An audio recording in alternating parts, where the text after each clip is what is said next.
Okay, so I'm gonna go through my warm-up for before my run today. So I'm just gonna start with the ankles. So dynamic movements, keeping things moving, increasing the circulation.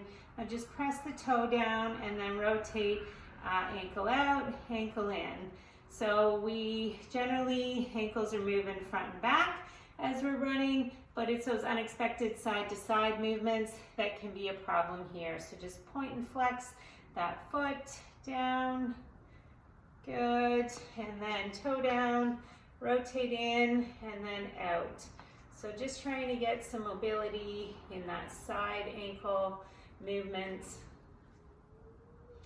Good, okay, and then just up on the toes, and then lift the toes. So think about nice, straight, and tall. So the movement's just coming through the ankles here. Really getting those muscles working, all those ligaments fired up. Now a little bit wider, keep the heels flat, and it's a hip lunge, but think about how the ankle's moving as you move side to side. So side and the other side. So that shin bone moving, but the foot is stable on the floor. Okay, perfect. All right, knees. So our knee is a hinge joint, basically moves front and back like this, but it's above and below is the ankle and the, grab your shin, the ankle and the hip. And so they all need to kind of work together. As you circle your foot around here, you should be able to kind of let the hip relax and feel a little bit of rotation in the hip happening. Other side, knee out and in, so that hinge at the knee. So it should be pretty stable. If you're feeling cracking and things, you probably need to do some knee strengthening exercises to stabilize it a little bit more. All right, loosening up through the hip. So just drawing a big circle with your foot there, but let the hip rotate. Good. All right, so running is a forward movement. So arms forward, one arm forward, opposite one back. So up. Now let's just come back to neutral.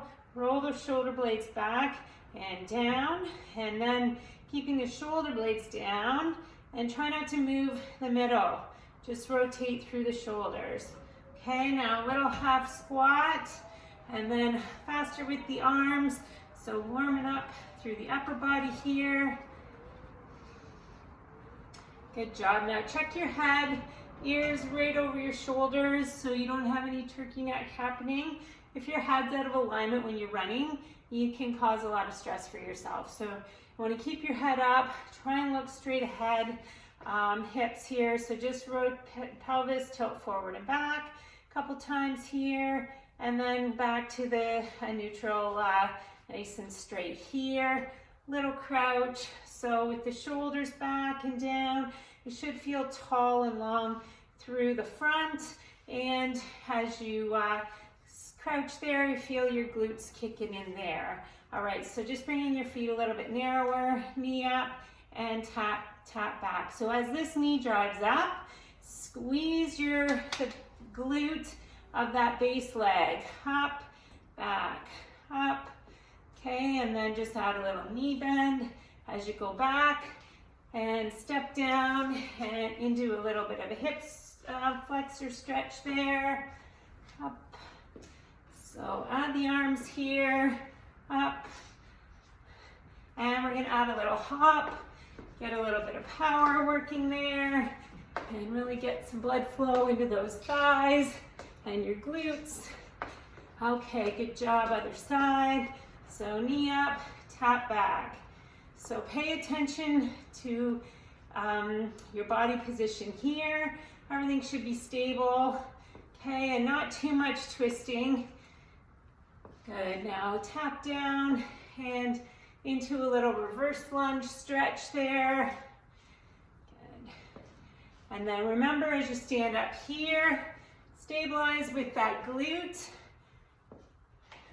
All right, 5 hops. Hop. So when you're running, We need that glute activation to push off with each step behind us. Okay, and that just helps to keep everything strong and stable through the middle. A lot of core activation as we're running. So we want to try and keep it strong so that there isn't a lot of twisting happening through the spine there. All right, excellent. I'm warmed up, ready to go, and give it a try before your next run.